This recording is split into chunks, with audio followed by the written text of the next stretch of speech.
Nek wis aku nganggo kathok training sabukan tampar kawat putih ngene iki. Iki pakaian tak nggo ngajar wong ta. Mulane aku nyandang kaya ngene aku ora wedi lho sapa-sapa dur. Ngejak pirang dina wae. Arep kowe nggo soto Kurawa. Aku ora wedi. Aku ket wingi wis ngesak soto mbako. Ayo ditandhengke ya. Perkara karo boyong karo Semar boyongen ning rasa ngrasani karo wong Karang Kadempel. Nek Semar ora iki kok malah Penemban Durna ya sowan mrene, Truk. Weh, lah kok malah aneh to iki. Ki Penemban Durna kok sowan mrene, Gong. Ah, wis kok klebon penyakit. Penyakit apa? Wis penyakit werna-werna nek kuwi pokoke. Kok iso ngono? Wah. Ketekan putra-putra Pendhawa mau rasane ki anyep, anyes kaya nganggo AC. Bareng ketekan piyai siji kok sumuke pol ya, Truk. Panas suasanane, panas. Ayo ati iki nggawa suasana. Nek sing rawuh ki atine ayem, atine becik, atine tentrem kuwi suasana ki dadi adem. Nek sing rawuh ki wong brangasan, wong tumindake elek ki terus dadi sumuk. Ha iya. Ning ya di rungokke sik wigatine Begawan Durna ki apa? Tak rungokke anggere macem-macem ajiar nang kene. Oh iki pendhita lho, Gong. Ora urusan. Ora urusan pendhita, ora urusan apa-apa. Ngisruh Karang Kadempel ajiar nang kene. Bagong meneng dhisik. Siap. Aku tak nyuwun prisa Begawan Durna. Takoni, Pak. Nek apik sediane diluluske. Nek kira-kira arep gawe kisruh, arep gawe rame, arep nyebar hoax. Hoax apa? Kirek. Kuwi hoax ki kabar tidak benar itu hoax. Ngono. Oh, ngono. Penemban wilujeng. Ah, iya Semar. Slamet tekaku ning Sambikala. Arep aku tekan ning papan kene ana swara sing ora kepenak. Ning ora tak anggap ya Ben. Penemune wong kuwi dhewe-dhewe tumrap Begawan Durna. Ana sing penemune wong Durna kuwi apik, Durna kuwi becik, kuwi ya akeh. Ning ana sing duwe penemu Durna kuwi ya ala, kuwi ya monggo. Monggo angkene biji. Kula nyuwun pangapunten anak kula. Ora apa-apa. Wilujeng rawuhipun slamet tekaku. Penemban bekti kula kunjuk. Nala gareng tak tampa pangestuku tampanana. Nggih. Bekti kula kunjuk Penemban. Petruk tak tampa pangestuku tampanana ya Petruk. Nggih. Ana Gong. Wis krungu dhek. Sing ora nampa ya njajal tata kramane. Penemban kula ngaturaken bekti kula kunjuk. Penemban Durna. Bekti kula kunjuk. Agong, wonten dawuh. Kowe tak takoni kowe wangsulan ya? Nggih. Kowe ki nek ora suudon karo aku ngapa to? Kowe kene ora ndek panyokro elek, bareng kok bawa elek karo aku. Kowe iki ngapa? Aku tekan ndi iki wis tak lokke sing elek. Aku tekan ndi wis tak anggap penyakit kuwi. Janjane aku ki apa to? Tak takon karo kowe. Lho, sampeyan niku kok malah takon kali kula. Sampeyan niku sebagian apa? Sampeyan niku teng pendhita to? Pendhita kok tau nekke penyakit? Ha apa ora? Ora ya wis. Rasa digawe sepaneng. Mosok pendhita kok penyakit? Ya, Truk. Kula ya mung sak omong-omong kula kok. Ning suaramu ki nyocok ning ati. Ae ndo, aja nganti kecocok. Engko ki ngeyel kok Gong pancen. Bekti kula kunjuk, nek wonten lepate nyuwun pangapunten. Tak tampa pangestuku tampanana. Tak tampa sakarmu ora sakarmu. Ora penak. Ya wis ora tak tampa. Mangke kiriku men totoli pitik. Pangestu kok totoli pitik ora. Iki ngene ya Semar. Nggih, pripun? Aku prapta ning Karang Kadempel. Sayekti diutus dening anak Prabu Duryudana. Sampean diutusi nuwun Ngastina. Wigatosipun Tatya Wruhanamu Semar. Yen to kahanan negara Ngastina saiki lagi nungsang puyang gudel bingung numbuk bentus para kawulane. Merga wis ana sesasi iki negara Ngastina kuwi kaya ketaman begebluk. Akeh para kawula nging sok lara sore ketiwasan, sore lara esuk nandhang kapralaya. Mongko wis madal saling usada. Wis ora kurang-kurang anak Prabu Duryudana nggone ngrawake para brahmana winasih sewa sugata menyang para nimpuna supaya nambak rengganing praja panandene katindakake gagar wigar tenantuk karya. Nalika semana tumuli dawuh kalawan aku supaya aku mahasing asamun Mahasing asepi ta apa brata semedi malah dihening. Nyuwun palimarmaning para dewa. Jroning aku ta apa aku entuk sasmita ing ndemeling ana ing Karna. Sasmitaning dewa ingkang tak tampa negara Ngastina bisa maluya nirmala temajati jati temamulya. Yen ta ora keteng amung sedhela tinenggan dening Semar Badranaya. Mula Semar tumuli aku diutus dening anak Prabu Duryudana supaya sowan ana ing Karang Kadempel ing wigati mboyong marang kowe. Ayo tak kanthi kowe sowan ana negara Ngastina ora keteng mung sedina rong dina. Kowe mapan ana ing negara Ngastina, mengko yen to pagebluk mau wis sirep, tumuli kowe bali ana ing Karang Kadempel. Wadene kowe krasa kepenak nggone mapan ana negara Ngastina, kowe moh bali marang Karang Kadempel. Ora apa-apa, Semar, ora apa-apa. Malah kepasang Yogya katujuh ing ngenu. Dene kowe gelem mapan ana ing negara Ngastina. Kowe njaluk apa bakal keturutan? Kowe njaluk pangkat apa bakal kasembadan Semar? Nggih. Mula dina iki setemene aku ora kok sowan ijen. Kurawa wis padha mlumpuk nedya mboyong marang kowe. Wis diyasake tandu.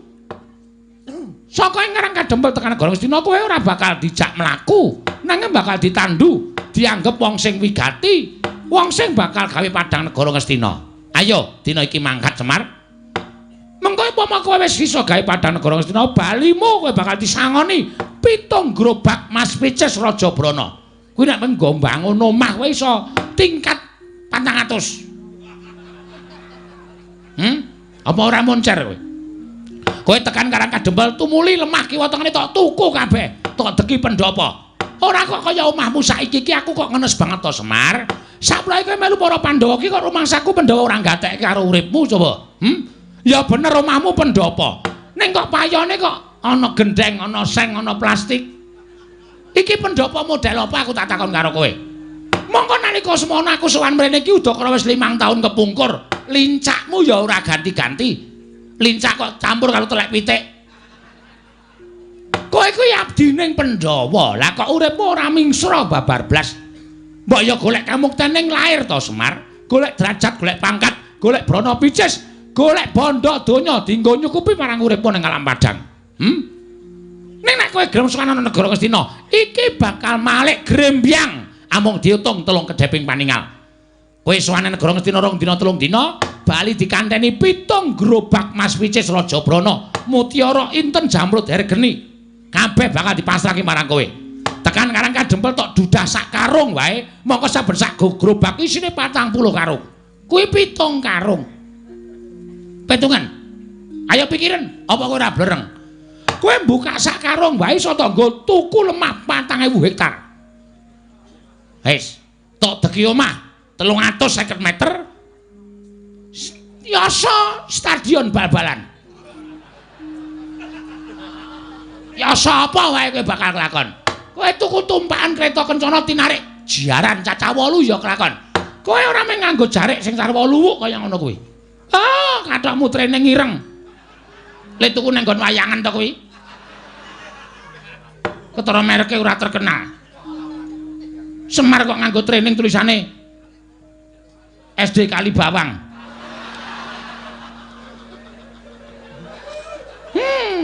Cetha nek training le ngenehi kuwi dum-duman. Sarungmu ya mung sarung luwuk kaya ngono. Kowe suweng ya mung suweng lombok abang ora ganti-ganti. Kowe sesuk nek wis saka negara Ngastina nganggo suweng sing gedene sak kurungan jago, dumadi saka inten ya iso nganti kewer-kewer kupingmu. Kowe nganggo sarung prada emas ya kelakon. Untumu sing siji kuwi ditretes inten. Dadi nek guyu mak klop-klop ngono. Apa ora glelek? Ora mung kowe sing sugih, nala gareng Petruk Bagong gawekno omah kabeh. Ora kelong bandamu tak kandhani. Nek isih kurang nyuwuna marang anak Prabu Duryudana, mesti maringi karo kowe, ora bakal wegah. Wong urip ki mboten anu lho, Pak. Mboten napa jenenge iki ngawula bondo donya. Arep kokean bondo donya nek atine ra tentrem ya terus. Heeh. Nek cara aku mbok wis Pak urip ngenten iki malah kepenak. Ya, Gong. Ya ora ana ya penak sugih. Maksude piye to kuwi? Gelem Mar. Lho. Kana aku njaluk 2 karung. Tak nggone nutup utangku. Terus tak nggo yasa omah. Ora apa-apa mung sedhelae kok. Kowe tekan negara Ngastina kok diobongi menyan. Terus kok nek negara Ngastina wis padang mulai nggawa 7 gerobak. Wah, gleleng, Mas. Wis Yasa Pendopo. Karo Yasa sarean sisan nggo kowe. Kuwi rak kurang ajar to. Bapakne kaya, engko nek wong melarat terus dadi sugih iki nyok kaget lho, Truk. Serangan jantung. Ayo, Semar mbuka sak karung biak isine Mas Inten terus nyekeli dadane. Mati. Terus karunge ditumbang 3. 7 karung. Ada gareng sekarung, kowe sekarung, aku 5 karung. Kowe iki senengane kok arep-arep menang terus ora. Kowe manut ya Semar. Wis kowe mangkat to dina iki. Nek wadene iki kowe ora gelem mangkat, kowe ora gelem budal ana ing negara Ngastina. Aku diparingi Purbawasesa. Diparingi Purbawasesa dening anak Prabu Duryudana. Dadi aku ning dutu duta kongkonan ning duta ngrampungi karya. Kowe kudu kelakon sowan negara Ngastina. Tinimbangane kawula Ngastina entek mergo ketaman pagebluk. Aku bali marang Praja Ngastina ora gandeng karo tanganmu, ora iso nyowanke karo kowe. Wanter ngendikane anak Prabu Duryudana. Begawan Dara bakal dicopot kelenggane. Yen perlu bakal dikethok gulune dening anak Prabu Duryudana. Mula sowanmu iki mau nyelametke uripku ya Semar. Kejaba nyelametke uripku, kowe manut karo aku. Ewadene kowe ora manut karo Begawan Dara. Tak kanthi ning Ngastina kowe ora gelem, tinimbangane aku mengko mati dipejahi dening anak Prabu Duryudana. Oh, kawula kowe ting tak ruda paripeksa. Kowe sing tak jiat. Nganggo cara kepiye wae kowe kudu tekan negara Ngastina. Bangga, najan kowe mlayu tekan ngendi paman. Kowe bakal tak oyak. Tak kanthi menyang negara Ngastina. Yen kowe ora gelem, sing tak katutke dosamu, kawula sakarang kadempel. Tak bumi angus dina iki Semar.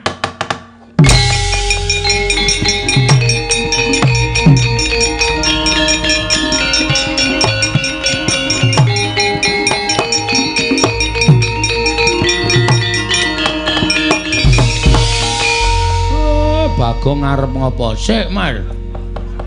Tenang, Mar. Iya ana kata-katane Durna sing marahi atiku merkitik. Merkitik piye? Durna mau arep meksa karo kowe ning negara Ngastina ora masalah, kowe pribadi urusanmu wong loro. Ora ana sambung rapete karo anak-anak. Ora ana sambung rapete karo kawula Karang Kadempel. Ning bareng Durna ngucap, nek Semar ora gelem diboyo ning negara Ngastina, kawula Karang Kadempel arep di bumi angus. Iki nang kene iki sing marahi muntap aku, Pek. Pak kok, Pek. Aku muni Pek, Bang. Ameng lirike kok krungu ya, Mir. Kowe iki nek omong sok kebablasen ora. Iki sing marahi aku ora seneng, iki sing marahi aku ora trima. Nek masalah kok diembet-embet karo kawula sak Karang Kadempel. Aku tak takon, kawula salahe apa? Kawula ora ngerti kenthang ki muling lelakon pojok plereting kanan. Kok arep di bumi angus karo Begawan Durna. Ora sadar dhek nek dhek iki omong ning ngarepe ketua pemuda Karang Kadempel. Sapa gong ketua pemudane? Aku. Lho. Kowe to saiki? Aku saplai menang voli. Wah. Ame menang voli kok dadi ketuamu. Gleleng padake toser. Wo. Gaweane ngumpani tak umpani swara semet, tak umpani swara semet. Lho, kok voli kok umpani swara? Dolop kok mingan. Dolop-dolop ora. Nemban, ngapa, Bagong? Kowe kok maju nang ngarep aku? Aku arep ngurus omonganmu. Ngurus perkara omongan sing kepiye? Kowe mau omong muni piye? Lho, kowe kok ora basa karo aku? Oh ya ora penak suarane. Gunane apa aku mbasani pendhita sing ora penak suarane? Kowe sadar ora to? Nganggo jubah putih, kethu putih kuwi pambegane ya putih, resik atimu. Ning sing putih mung jubah karo kethumu, nek atimu letek kowe pendhita ndok basa. Penyakit kowe. Mulane ndi-ndi anggere ning Durna geger, ngendi-endi anggere ning Durna geger. Kowe menghasut dengan kata-kata sing ora bener. Loh. Aku muni piye kok kowe nesu? Kowe mau muni piye? Sing arep tok bumi angus apa? Karang Kadempel. Karang Kadempel ki masyarakate akeh. Masyarakate Karang Kadempel ki pirang-pirang? Ana 1444 KK.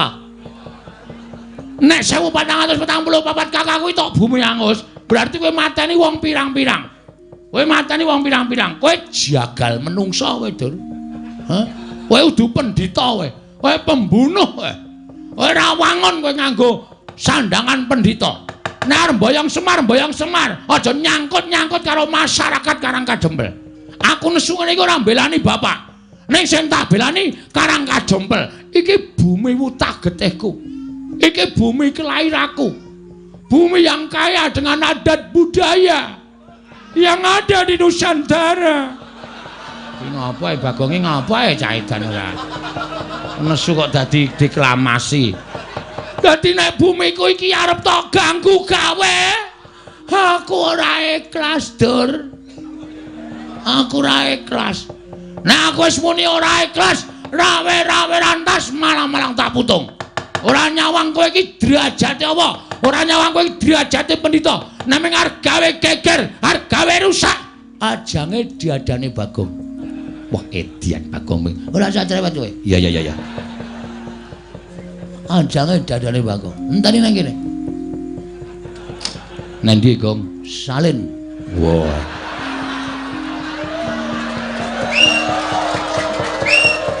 Nek wis aku nganggo kathok training sabukan tampar kawat putih ngene iki. Iki pakaian tak nggo ngajar wong ta.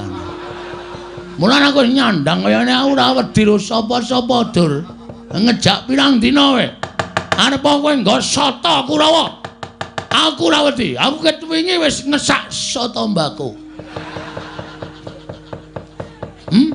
Ayo ditandheke ya.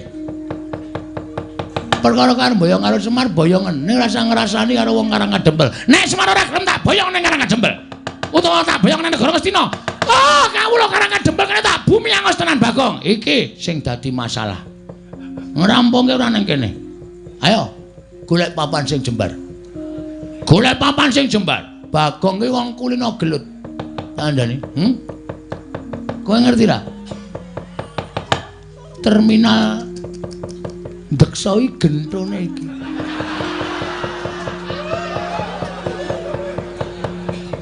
Aku ning wis insap.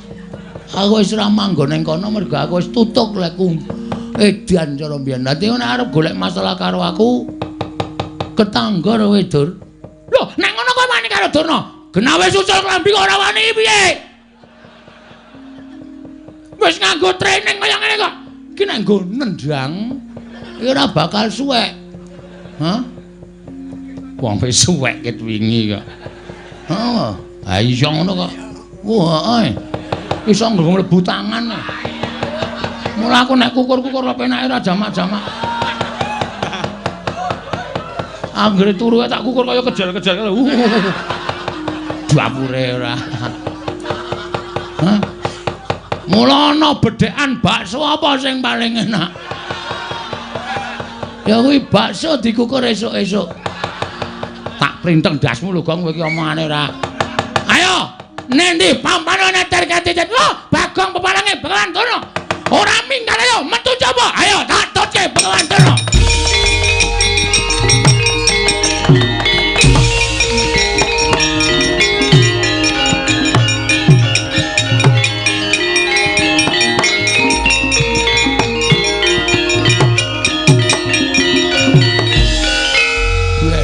Seruh sisan. Bocah kok kandan-kandanane angel. Bocah kok semene. Nah ndedelke BH. Aja omong karo Bagong. Bagong nek omong cangkeme elek ora. Kowe iki gawe masalah ngerti ra? Gawe masalah ngerti ora? Ngerti. Lah kok tok gawe masalah, pancen tak sengaja, Pak. Aku ora mbelani kowe lho, Pak, kowe aja GR. Aku ora ngelani kowe. Kowe arep perkara arep diboyong karo Durna ora masalah, terserah. Kuwi perkaramu. Kowe arep nggawa 7 gerobak karo ngisi mas, monggo aku ora pengen. Nek Durna ngrasani katentremaning masyarakat Karangkadempel. Iki, Pak, sing wis diresmi dilantik dadi ketua pemuda. Iki dadi kewajibanku tentrem lan orane desa. Kuwi nang pundhake para nom-noman, ora kok malah nom-nomane padha teler-teleran. Padha dolanan obat. Manusia macam apa kowe? Terus di mana? Di mana tulang punggung negara nek tulang punggunge wedo teng gloyor ora karu-karuan. Negarane remuk. Mula aku kudu sesanggem, aku tak rampungake. Aku adoh saka minuman keras, adoh saka obat-obatan. Sirku ngopo? Gawe tentrem Karangkadempel. Nek ana sing ganggu Karangkadempel kaya Durna kuwi mau, aku sing ora nrimakake. Tepuk tangan. Wah, tepuk tangan kok dikon. Ya wis rasa itu.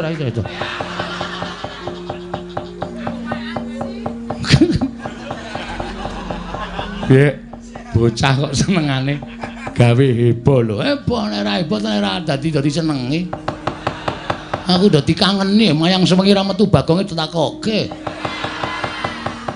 Ayo. Ngerol. Ha wis kono nek nandangi Durna dik ditandangi. Lho. Aja sik ngewangi sapa? Lah wong sing nantang kowe kok njaluk diwangi. Truk. Ngewangi ora kowe? Aku ora ndek masalah apa-apa kok. Aku ono dirampungke dhewe. Aku le ngoyo perang Rukurawa ming nglabuhi lambemu mbok yo men. Reng kowe ora ngewangi aku apa? Lho, ngapa aku ora ndek masalah apa-apa kok? Ya wis, oke. Kowe ngono saiki karo aku. Ora masalah.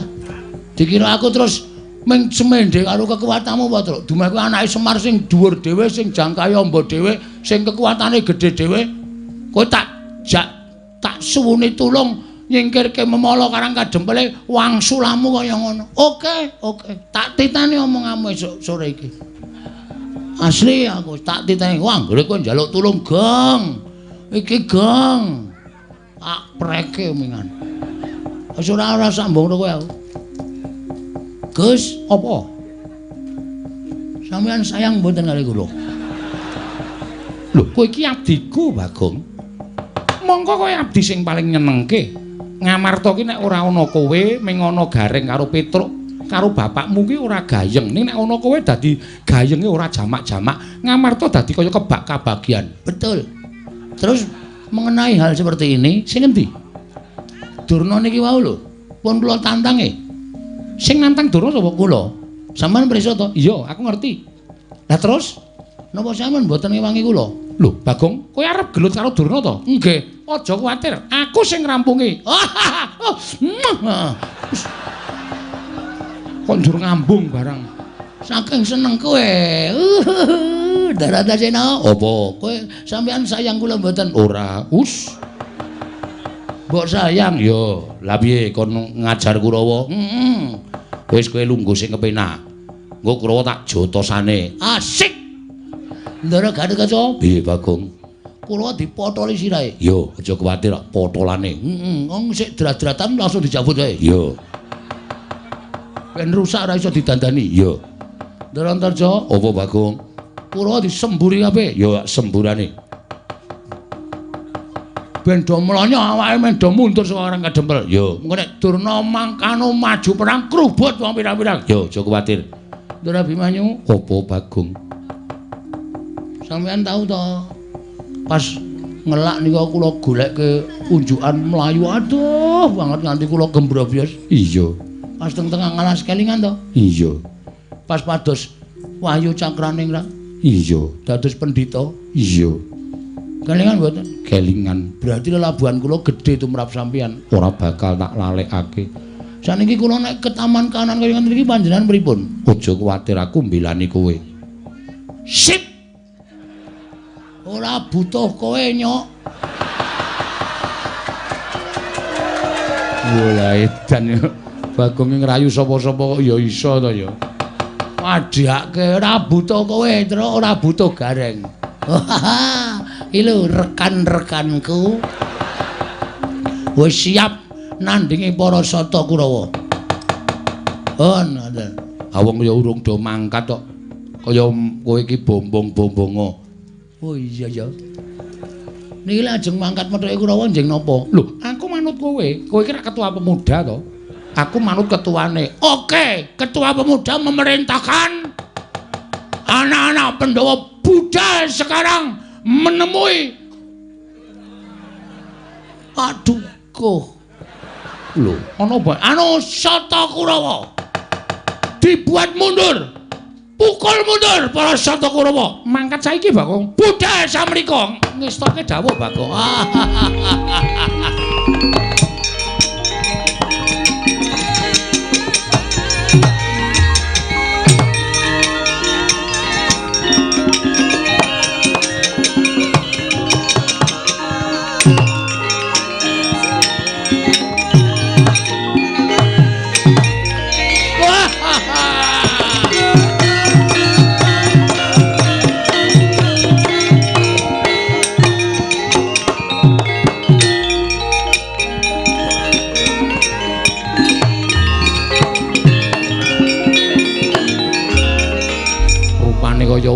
kene kok ngeleng rasa. Piye, do percaya ora karo aku? Ketua pemuda sing ngesahke Nalendra Ngamarta do wedi karo aku. Budal saiki sendika Bagong. Wah. Aku nek ora dipercaya karo telek iki ora masalah. Ora apa-apa kowe do ora percaya karo aku. Ane sing penting aku dipercaya karo Ndara-ndara putra-putra Pandhawa. Nang kowe ya aja meneng wae Bagong, kowe mbantu. Siap. Mbantu aku nek anu apa jenenge jagoku kaya ngono kae kumandel mesti menang kok. Ayo. Aku tak mlebu ning ngomah tak ketemu karo mbokmu. Si Mbok Kanastren, Pak? Pak. Kowe kok iso entuk si Mbok Kanastren, moko si Mbok Kanastren iki widodari lho, Pak. Kok iso entuk? Tok sebeh. Ora. Tok guna-guna mesti. Aku elek elek kae mbokmu tresno karo aku. Ngene wae, Pak. Si Mbok tapeke. Us. Bocah nekat. Si Mbok barang kok dijaluk ora. Ayo kowe ora ngerti kok. Si Mbok Kanastren iki widodari reng. Wah, Semar iki gleleng. Mulane gedheke Semar tak bolongi. Awar ndelok polahe Semar. Anggere tak bolong tutupi kertas semen. Tak bolong meneh tutupi kertas semen.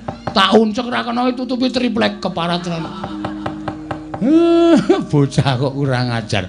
Wong arep delok kok njaba padang banget. Wong arep nginjen kok bolongane disenteri. Wis ning jero rak ya krasa kok ana clorot-clorot. Hai goblokmu ora. Ora aku bar golek kodoke. Sentre rak ning bathuk. Ayo nang ngene iki malah sentre mlebu jero. Tau dipasangi dom terus Semar. Oh, Semar. Ben keculek matane ora. Dan untung ora nyoblos. Ungu nekno ladrang. Ladrang Wayu. Aja. Asmara Ndana? Ora. Apa, Pak? Santi Mulya. Walah. Cemlong-cemlong sarung jagung kuwi. Sarung jagung. Oh ya Santi Mulya mangga. Kanca-kanca pengrawit saking Karang Kadempel, Bapak ajeng ketemu karo si Mbok Kanastren. Dipuniringi Santi Mulya. Monggo dados. La ilaha. Tak plathuk ndiasmu. Kurang ajar ora. Menenge Gong ya. Ayo monggo, Cak.